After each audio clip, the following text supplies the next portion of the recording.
Nominations to replace Robert Zoellick, the latest in a long line of Americans to head the World Bank, are not being made public until top bank officials cut the list down to only 3 names. That will probably happen sometime after March 23rd, when the nomination process closes. Under an informal agreement that some critics call outdated and unfair, an American has always run the bank.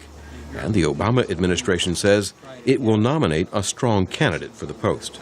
A top World Bank official from Indonesia, Hekinis Manau, says the institution is using merit-based criteria to fill the job.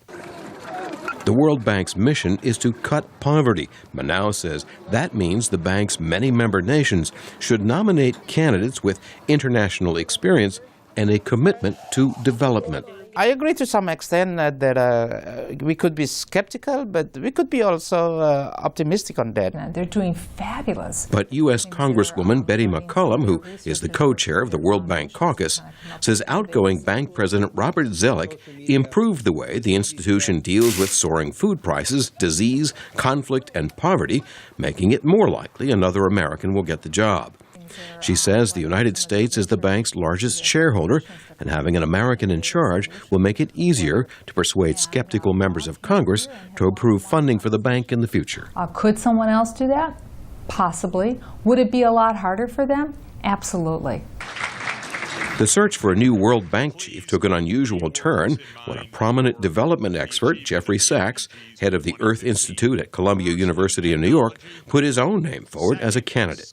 While he is an American, he won the endorsement of several countries, including Kenya and Malaysia. So far, the Obama administration has not endorsed him or anyone else. It's our interest and that of the international community. The financial media have mentioned many possible candidates, including U.S. Ambassador to the United Nations Susan Rice, who has experience working with African nations.